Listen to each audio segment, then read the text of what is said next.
Okay. Just as a, well, you'll see.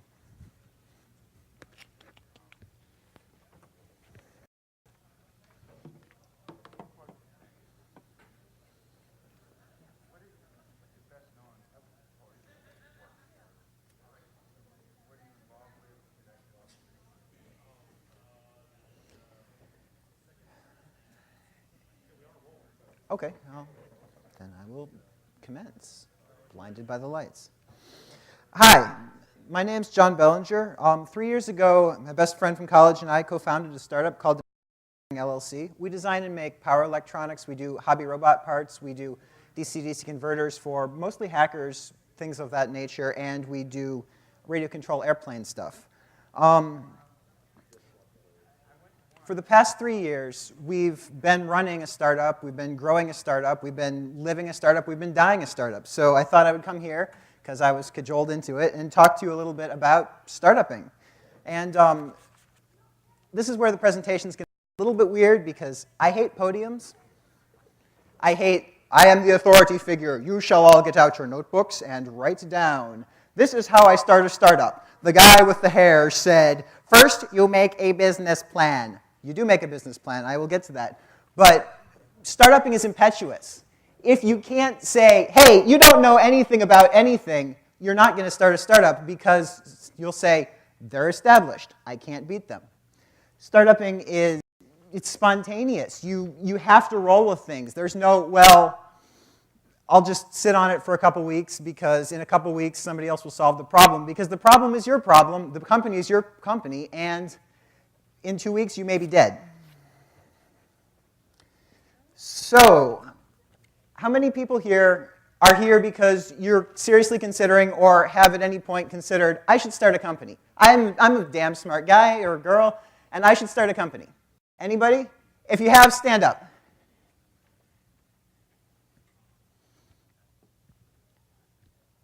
Okay, of everybody standing up, how many of you own a house?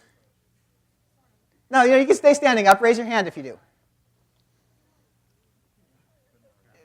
Okay. Whoever owns a house or doesn't own a house, how many of you own a car? If you own a car and you're thinking of starting up, stay standing up. Sit down if you're willing to lose both. Startupping is hard. There's really no way you could prepare yourself for it, but if you're not willing to go all in every day, and by all in, I mean in the poker sense, this is all my money, this is all my effort, this is all my time, these are all my relationships in the world, and they're in the pot, I can't get them back except by winning, then startupping is the way to go. If you can't do that, get a job. It's more lucrative, it's faster, it's a hell of a lot easier. Okay, so having started here, this is my talk, these are my rules, and the rules are you have to be interactive. The reason I started a startup, well, I'll get into, but part of it is I thought I was more clever than whoever was doing whatever I was doing before. So if you're going to start a startup, you have to think you're more clever than me. So at any point, for any reason, interrupt me. Say, hey, blonde dude, or John, or yo, asshole up front. I want you to stop. I want you to give me information. I want you to tell me something. I want to argue with you. If nobody interrupts me for too long, then I'm just going to stop. Isn't it? Why not? I've started companies. You do not have to sacrifice everything. You can start, 2 hours a week. I mean, you can do whatever you want to. Is this not hot? Yeah, no, just keep talking. Okay, that's cool. Now it's hot. You can start a company 10 hours a week and build it up until you can step out of your job and do it. I'm going to disagree with you. I'll get back to that. Do you want to do that now? No, sure. It doesn't matter either way. Okay, I'll get back to that, because I'm going to disagree completely. But this is the great thing about startups. I'm not necessarily right. He's not necessarily right. If both of us live off of our income, we're right. And if neither of us live off our income, we're wrong. There is no, well, I'm being underpaid here in a startup, and there is no, I deserve better in a startup. There is whatever you can get by clawing and scratching and fighting and biting and kicking and whatever methods you have to get to. The great thing about startups is there's no, well, somebody screwed me out of it. Did somebody screw you out of it? Hell yes. People try to screw you all the time. But at the end of the day, there's you and your business partner, if you have a business partner, and whatever, but there isn't any externalities that don't come right back to you. So, yeah, if you want to interrupt me, great, because I love to debate, and I'm not necessarily right. I have 3 years of startup experience with this one under my belt. I haven't gone bankrupt yet, but we could tomorrow. So interrupt, interact, say you're wrong, or say I want more information. I know a few things anymore because I've been doing it for 3 years. So if you're seriously thinking about starting a startup, ask me. I'm not offended if you say, what do you take home in a year? Not a hell of a lot. Okay, so why did I do this? Why did I say there's not going to be any me working for Lockheed Martin or whatever? Why did I start a startup? And the reality of the situation is I started a startup because I graduated college with a degree in mechanical engineering in 2004. The people who were hiring were defense, defense, defense, defense, and defense. I don't have anything against defense necessarily. Defense does have something against me. You walk in and say, hi, I'm real clever. I'm going to work for you on a missile system. They'll be like, hi, you've got hair halfway down to your ass. You're blonde, you're impetuous, and you don't like traditional power structures. We're not hiring you so much. So why I started a startup is partially because it had been something I'd always been planning on doing. This was part of the problem in the interview process. Hi, what do you see yourself doing in 5 years? Running a company? Oh, well, we'll get to you. The correct answer was engineer grade 3. The hell did I know? So anyway, senior year, I graduated with all these. I graduated from Carnegie Mellon University with great commendations, and I won some award saying, you are the greatest engineer of your graduating class. Thanks, now I'm unemployed. So anyway, a buddy of mine and I said, okay, no time like the present, we'll start a company. That was May. We legitimately starting the company in that we were incorporated in November. What did we do in the interim? In the interim, we did a number of things, which are very important groundwork, which I'm going to go over, because if you're starting a startup, you kind of need to do this. And if you want to disagree with me, knock yourself out, because that's what I'm here for. But first thing you need to do if you're starting a startup is write a business plan. It's boring, it's bullshit, it's absolutely not going to have any basis in reality, but if your business plan doesn't say, yeah, I'll be a millionaire by the age of 30, your chances of being a non-homeless guy by the age of 30, not so hot. So you got to write a business plan. And there are any number of ways to write a business plan. Ours was actually fairly involved because we were doing a tech company. So we actually, before we started, said, these are the markets we want to be in. These are the products we're thinking of making. These are how long it will take, it'll cost. We did about 6 months of pre-company product design, product development, research. What can we actually do? And the other question is that we had to answer was, how do you do this? Because we were engineers, we were newly minted. We knew some about very little. Did we know anything about the mechanics of manufacturing thousands of surface-mount electronics? No. Did we know anything about hiring managers? No. Did we know anything about, well, really anything? And the answer was, not a hell of a lot. We knew some technical stuff. They taught us technical shit. They don't even teach you that. No, they taught us how to learn technical shit, I guess. Say again? You don't get your ROI from college. I'm not going to say that. If I hadn't gone to college, I would definitely not be standing here because I wouldn't have had the technical skills that have gotten me through my lack of understanding of business things, have gotten me through my complete lack of the technical stuff, because my company was started by 2 engineers. The technical stuff is our core. That's what we come back to when we're screwed. And being a startup, you know how often you're screwed? Always. You are always one misstep from, well, I guess I'm thoroughly fucked. And that's how you live, and that's how you live for the entire time you're going, because as you grow, you know, thoroughly fucked might be some guy didn't pay me $500 2 years ago. Thoroughly fucked is, right now I have a customer who ordered $9,000 worth of stuff, decided, oh, I'm an idiot and don't know how to make it work. It's custom for you, so I can't send it back, but I'm not going to pay you. Okay. Do I have a resolution for that one? No. But that's not, you get to the point where you're growing, you're growing, you're growing. The whole time we've been 2 weeks, maybe a month worth of no revenue from dead. And your 2 weeks of revenue goes from $500 a month to $40,000 a month, which is where we're sitting right now, but we're still 2 weeks from dead. Now what I'm going to get into is I'm going to disagree with you about starting full time, because this is one of the things that I'm 26 now, I've sort of started 4 businesses. Way back when everything was dial-up and there were BBSs, if you can remember that, when I was about 14 or so, I was running a BBS. I think probably half the people here were running a BBS. We decided, we're going to get into internet access just because there isn't too much around, and blah, blah, blah, and local content was the hot thing. And so I was 16, I was trying to be in school. My brother was 14, trying to be in school. That tanked. That tanked so hard it wasn't funny. And it tanked because one, we're 16 and 14. We didn't know what we were doing. 2, we didn't have the time to devote to it. I also contracted my way just doing odd jobs through high school, parts of college, decks, blah, blah, blah.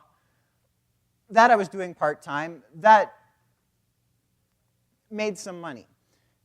In college, my brother again and I did an online game. It was for the time, massively multiplayer online game. It had about 100 people at the peak. It's still running. It's got about 40 now. We started charging for it. We made a little bit of money. We probably could have made a go of it if we were doing it full time. But I was in college. He was in high school, actually. And we didn't. And as a result, it didn't fail as such, but it never really thrived. And so when we were doing this one, there was no conception of, well, I'll just do this kind of part-time. And we work in the hobby industry. The hobby industry, airplanes, robots, hacking, electronics, things like that, is full of little companies that guys are doing in their spare time. And I'm going to say it doesn't work. It doesn't work for one very important reason. You grow to the point where you die. If you're working 2 hours a week, then when that gets full up, you work 4 hours a week. When you're working 4 hours a week, that gets full up, you work 6 hours a week. You're still working your regular job, and because you're working your regular job and doing this on the side, you haven't raised a whole heck of a lot of money, most likely. If you did, grand. But chances are you're saying, well, this is kind of a hobby. This is what I'm doing for fun. This is what I'm doing for gratification because my job is boring. I do whatever I do. And you see a lot of companies like that. And what happens is they grow to the point where they can't ditch it for their regular job because they're not making enough money and they haven't done the financing rounds. They don't have enough money to say, well, I can make a mortgage payment on my 2-hour-a-week job. That's on the side. But they can't not grow because if you don't grow, where are you going? If you're a plumber, growth is kind of, yeah. Don't raise your hand. Just yell out. Well, the problem with that is that's because their management isn't scaled for their growth, right? They're still acting like an individual contributor. Right. Business relies on their individual contribution every day. You have to learn the art of delegation. It's all about, I agree. So I own a successful business. Okay. That I could actually pay. Well, I do pay actually a mortgage for one of my houses based on the income from that business. Right. And I don't run that business every day. Really? What do you do?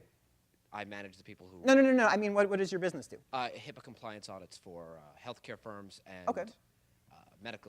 law practices. So we also offer a wide variety of vertical services to bring you back into compliance, of course. Fantastic. So what I'm really hearing you saying, what I'm hearing is, it depends. It depends on what you're doing. It does. If you're in the hobby industry, is a big difference than if you're a consultant or if you're making mainstream business software. There's a lot of difference. And a lot of it depends. No problem. And a lot of it depends on your business skill. Yeah, I'm going to agree with you there. I could probably right now start a company part-time while doing mine. But when you're a startup, when you are at the very beginning of your process, you probably don't, if you're coming from my perspective as an engineer, coming from many of the people here's perspective as an engineer or an IT guy, you probably don't have a lot of business skills. Do you agree? Yeah.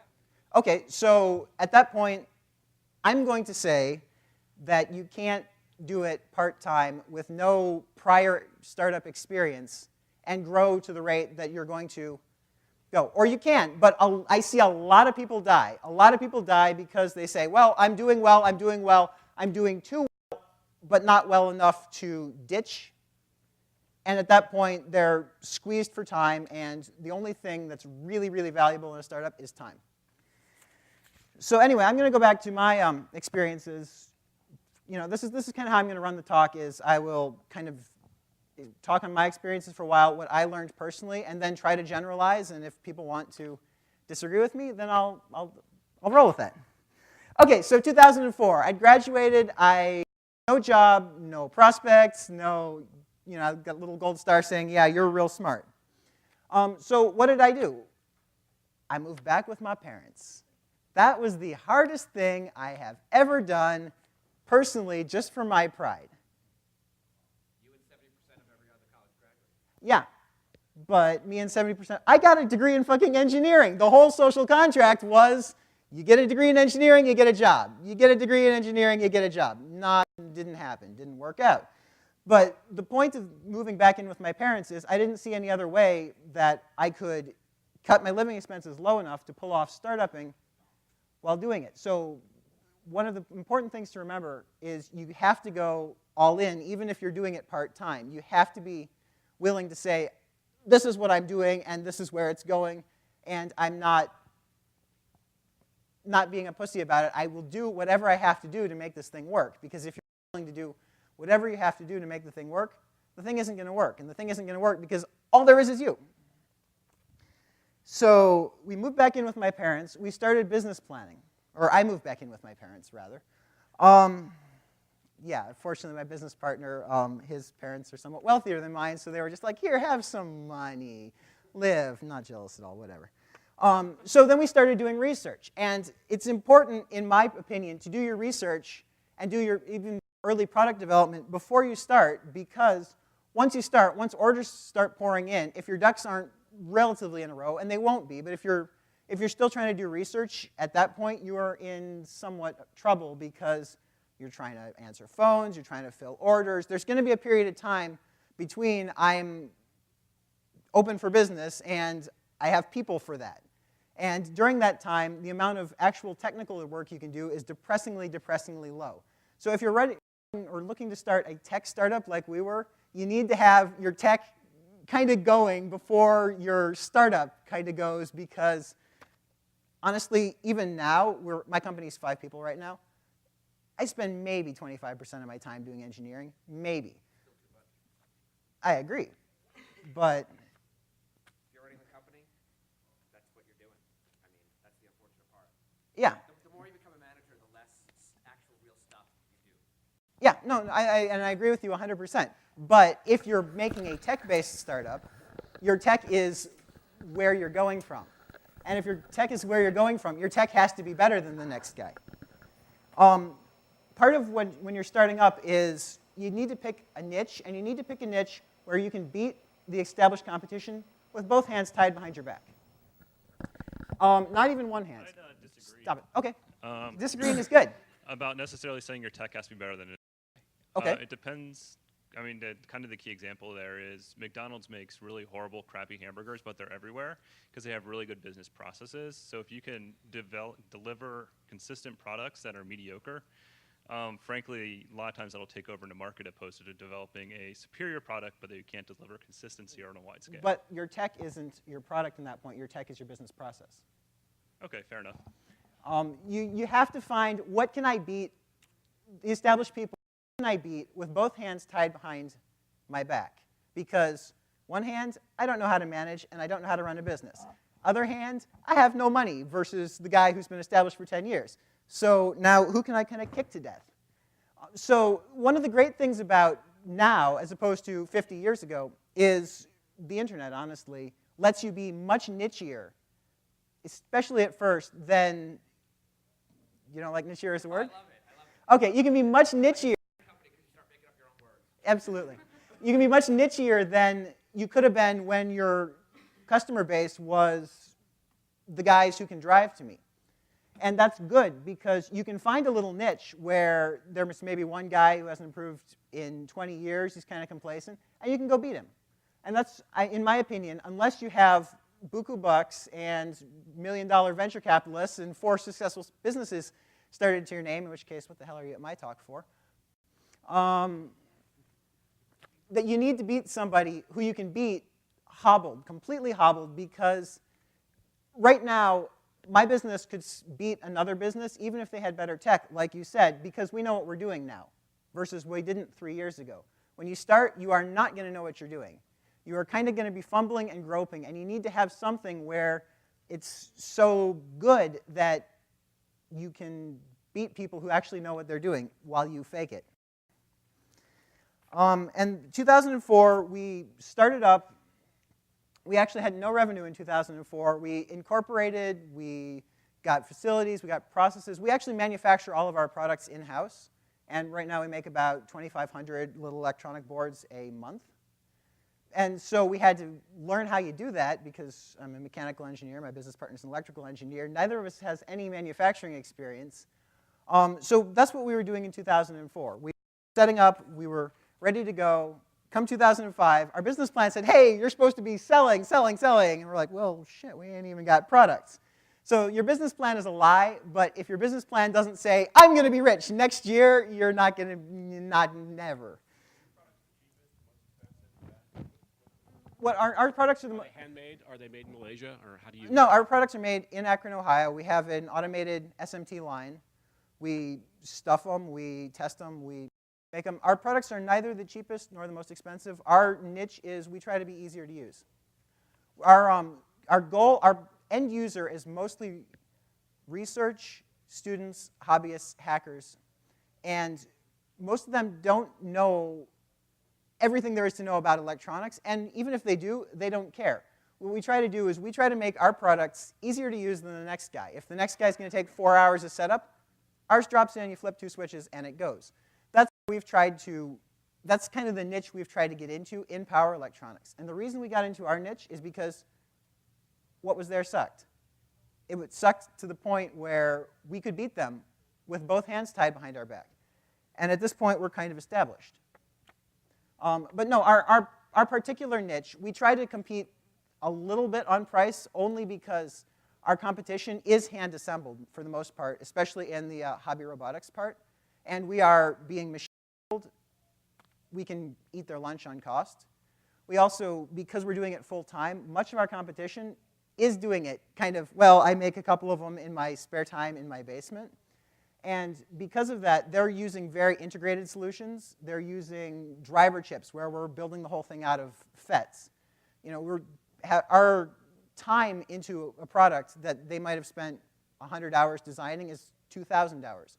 But as a result, our per unit, we can eat their lunch. But price is not the way to compete because if all you've got is price, China can beat you on price.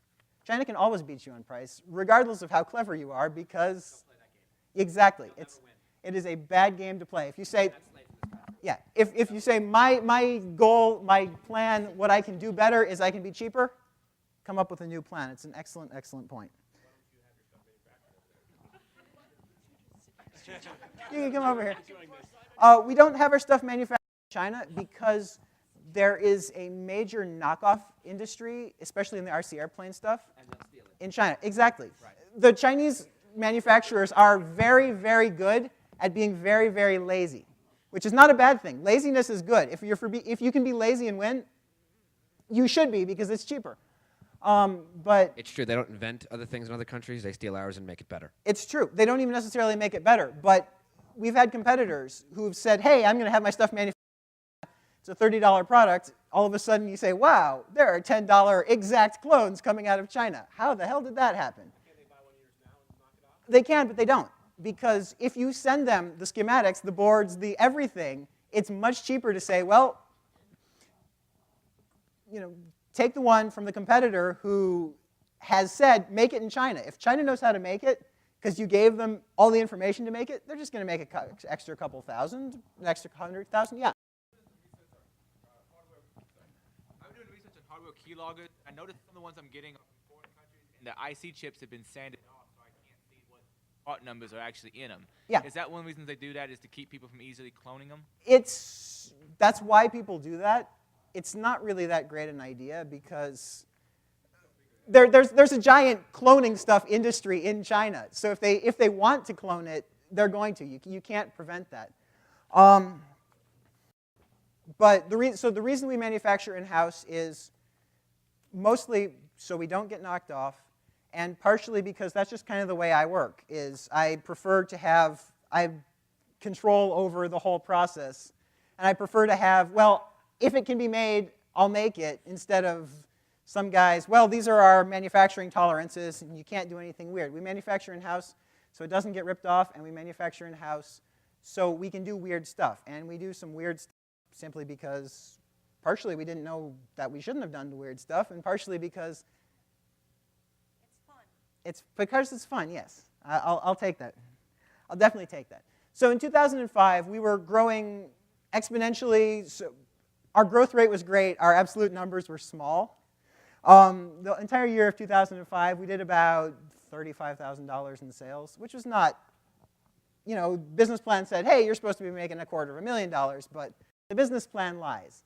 The business plan is a convenient lie that says, if everything goes well and I know what I'm doing, here's what I'm doing.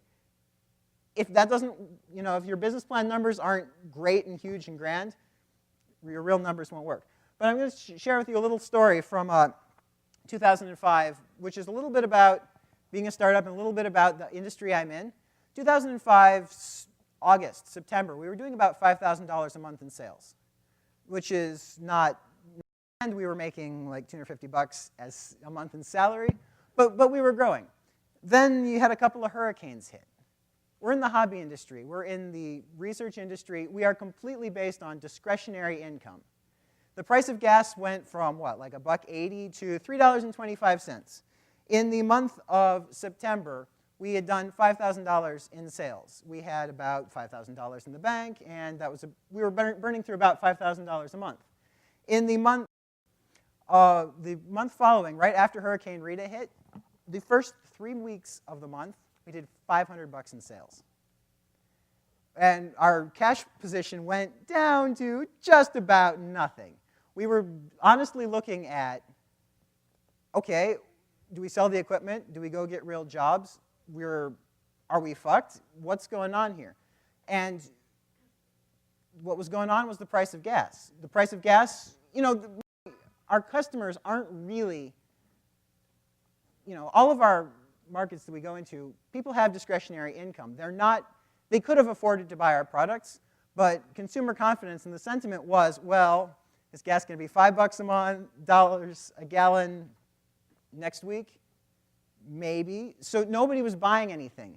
And so November, we were like, well, if this doesn't improve, we're literally dead.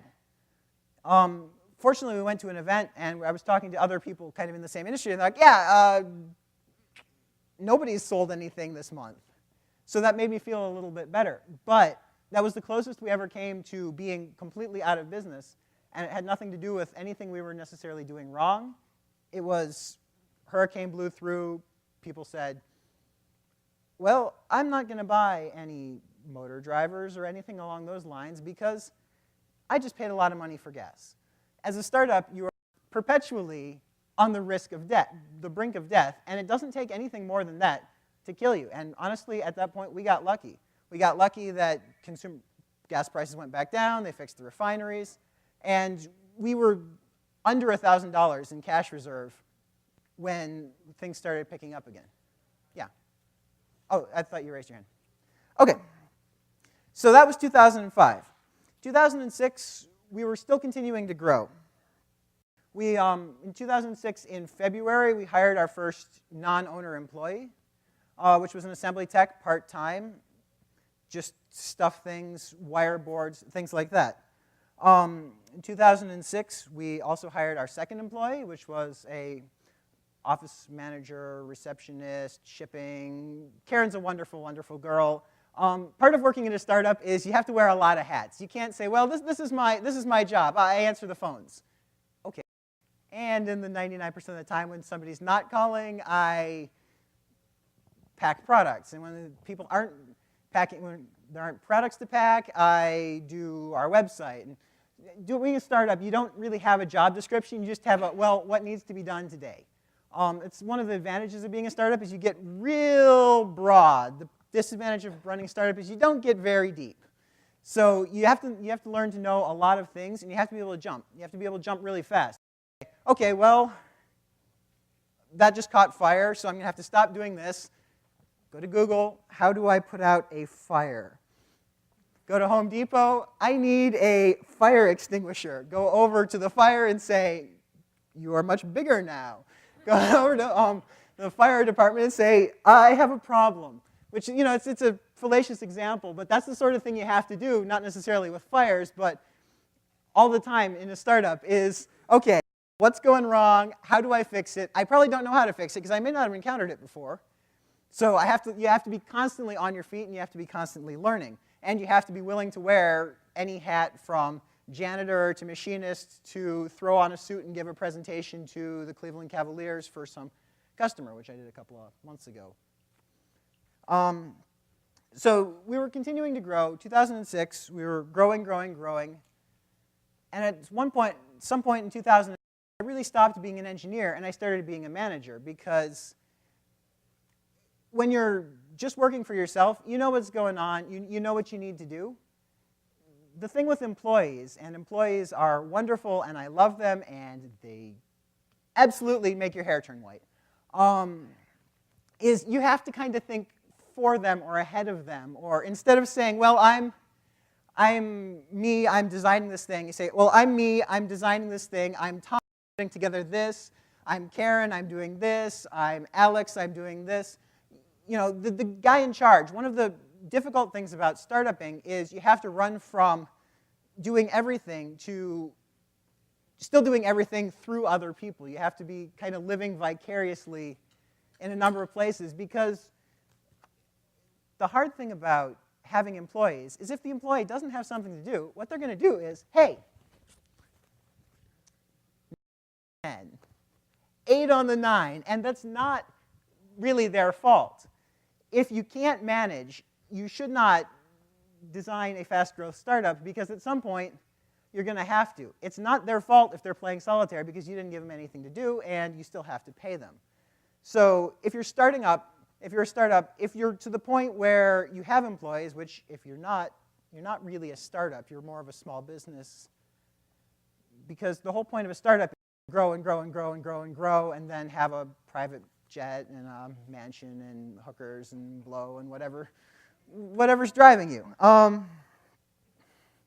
So you have to manage. And in 2006, what we also started really pushing up against was burnout, which is not something I've actually fixed yet, but you know, you're working 14-hour days. You're making, at that point I was making what, like 25 grand a year? Let me know when you figure that one out. How to fix the burnout? Yeah, it's something which you need, if you're thinking of getting into a startup, you need to know that you're not going, it doesn't get easier. It doesn't get easier if you say, well, I've got $1 million a year in sales. Well, great, now I've got $1 million a year in expenses that I have to make happen. It doesn't, I don't think there's a point where it gets easier, and it really just kind of seems to get more and more and more difficult the larger and larger and larger you grow. So you have to be able to deal with that. You have to have coping mechanisms, because otherwise that's an easy way to die, and it's something we're fighting against real hard right now. I took up skydiving. Why? It's kind of relaxing. So 2007, now what we're pushing up against, what we're worried about, our problem is right now we're capacity constrained. The machines we bought in 2005, 2004 aren't really big enough. Our facility isn't big enough. We don't really have, I don't know that we can afford a 2-week downtime while we say, go get new machines and move.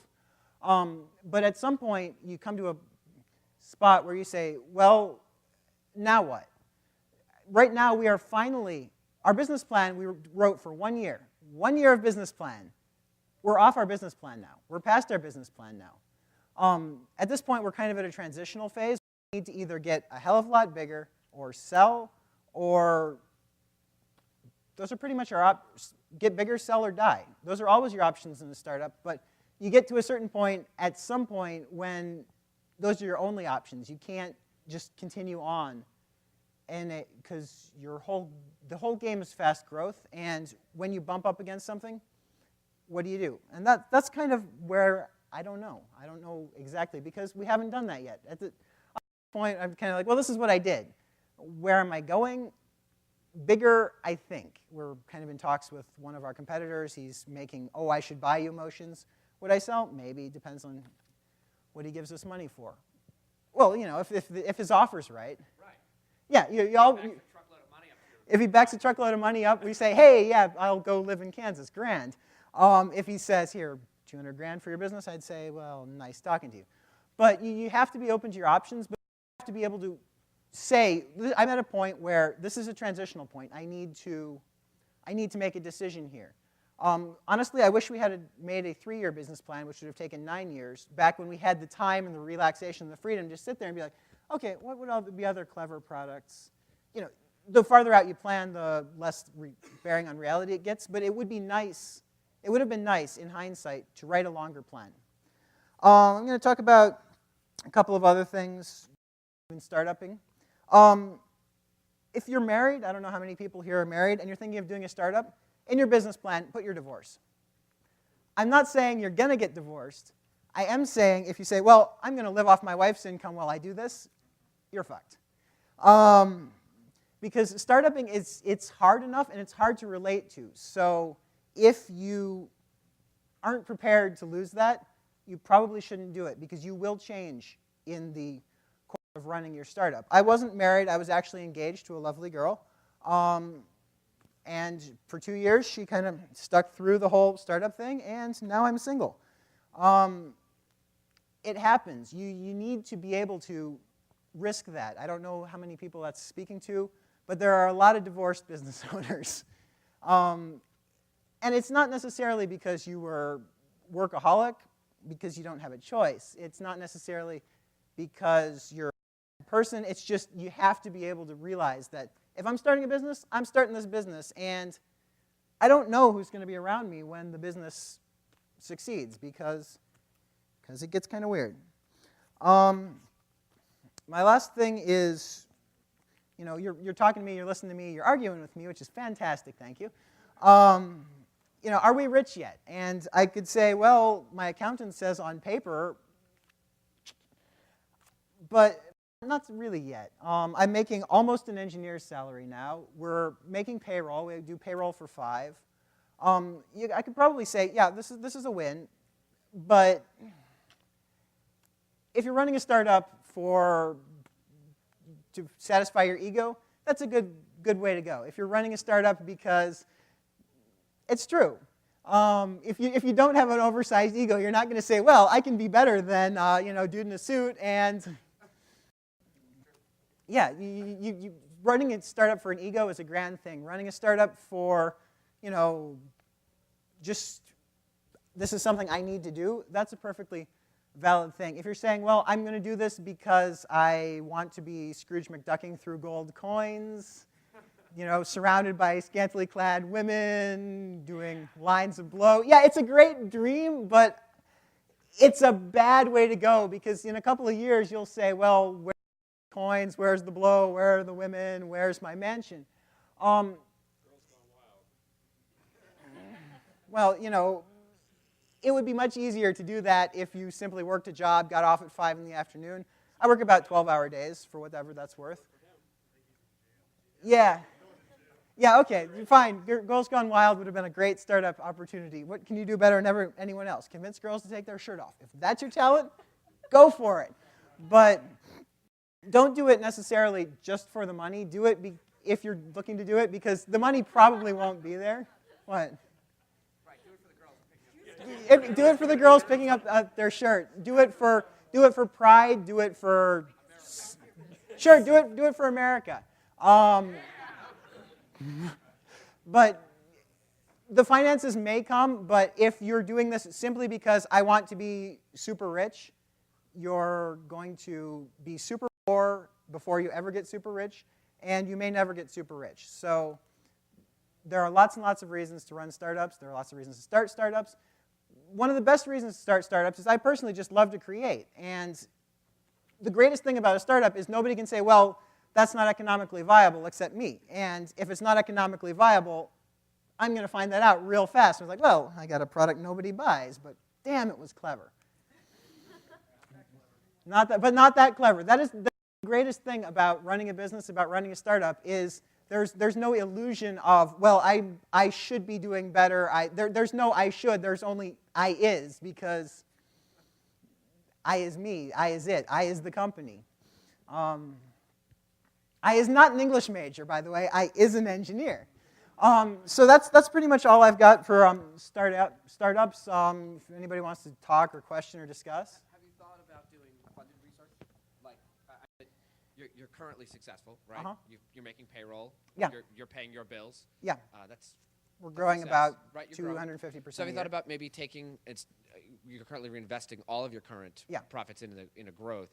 Have you thought about taking a percentage of that and doing research for future growth, building a new business plan or a better product line, more products? Well, not as a discrete thing, because honestly, this is actually an interesting. I mean, you don't point. have to shut your research. No, I There's- understand And that. funded research is always better than non-funded research. Funded research is better. We definitely have. I love customers paying me to make one things of better the for them. great perks of running a startup is toy money. The one thing I have is toy money. Because I kind of took my hobbies and turned them into my business, which unfortunately means that I had to pick up new hobbies. As kind of a tangent, don't necessarily take your hobbies and turn them into your business, because it doesn't matter how much you love it. It doesn't matter what your hobbies are.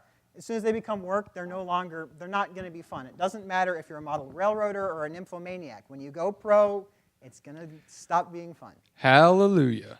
I've done that twice. It's a huge mistake. Yeah, I know. You will learn, if you don't learn the lesson the first time, you will learn it the second time. And if you don't learn it the third time, you're broke. Yeah. So, yeah. From an engineer standpoint, how do you determine when to ditch a project? When to ditch a project? It's hard, actually, because if you said, this is my project, this is my baby, you become emotionally invested in it. But it usually becomes fairly apparent where this project is going nowhere. We have 26, 27 products right now. We also have another dozen that are either backburnered or ditched, or, usually you either can't afford to continue research, the research isn't going anywhere, or it's just not panning out. One of the things we do is we have a lot of products that we sell some of instead of one major product. So it's easier for us to kind of have vanity products because they're not make or break. I'm not sure I have a good answer for when do you ditch, except that if you've been doing it for a while, it'll become pretty apparent that maybe this is clever, maybe this is cute, maybe this is intellectually gratifying, but it's just not gonna turn a profit for me. But if you want to follow a project to the ground, it's your business, it's your prerogative. But usually it's pretty apparent when this isn't going to work, this isn't hacking it, this isn't going to do it. But I don't have if you've invested X amount of dollars, I don't have a formula for that as such. But if your gut says ditch, ditch. You kind of have to get good gut feelings about what's going to work and what's not pretty quick. Yeah. Make the mic girl work. Which one of them was it? Back corner.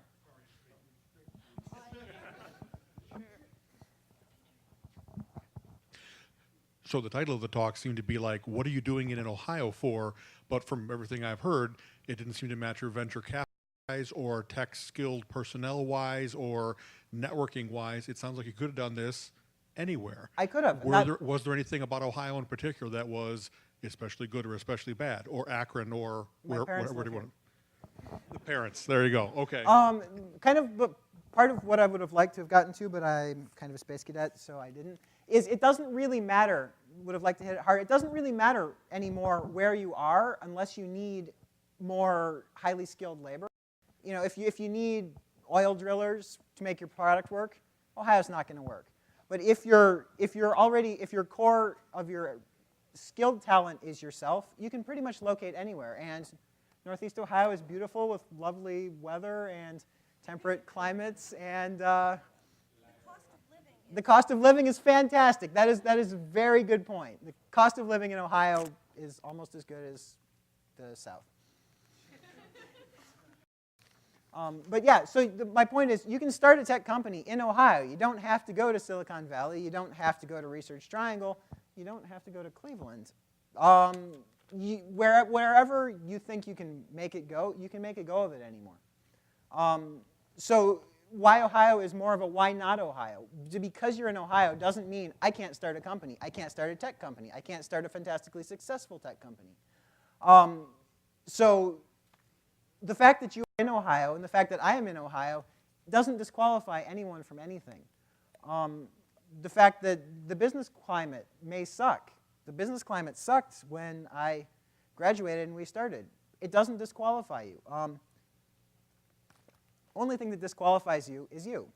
And that's the great thing about startupping, is why Ohio? Why not Ohio? You're here, you're established, make a go of it. Yeah. You know, I wanted to mention that you had mentioned that you were required to have a business plan. 11 years ago, I started a tech startup company and went to the bank to get my first round of financing, which I got with a co-sign with my father. The bank wanted a business plan. I pretty much told them to go screw themselves, to be honest with you. Because I was a tech company, they wanted to know, where do you expect to be in 5 years? And I said, I'm an internet technology company. Do you think anybody knows where we're going to be in 5 years? Right. So I just wanted to make that point, that there are places where business plans can be intimidating and they are required longer as you get established. But, you know, I think it's important to keep that perspective. So no, I agree. I just think from a planning standpoint, it's much, you have to make sure that the numbers kind of work in your blue skies. This is, you know, if you don't have a directed, if you don't have a blue sky, if you don't have a, this is what I'm going to be doing, it's very easy to say, well, am I doing well? I don't know. Am I behind? I don't know. What am I making tomorrow? I don't know. Not necessarily even if you didn't need it to get financing, which fortunately we didn't. We managed to raise enough money from friends, family, and fools to avoid banks, which was nice. So we didn't necessarily have to have a business plan. It was excruciatingly useful for us to make. But if, you know, like I said, no wrong way to start up as long as you actually start up and go. So my point was that sometimes the bank actually appreciated the honesty. Oh, okay.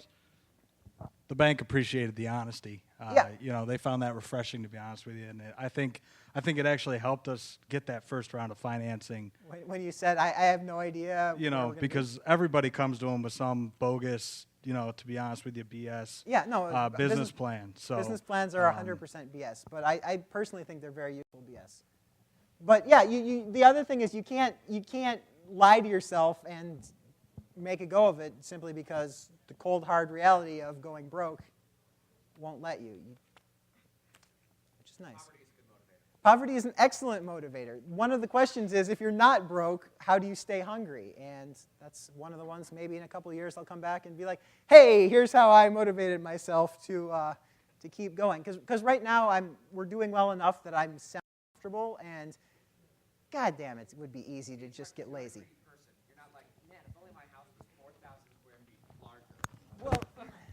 Well, no, it isn't really so much that I'm not a greedy person. We're just at a bad spot where an extra 10% wouldn't get me, you know, 3 extra wives. Yeah. Is that, we're out of time? All righty. And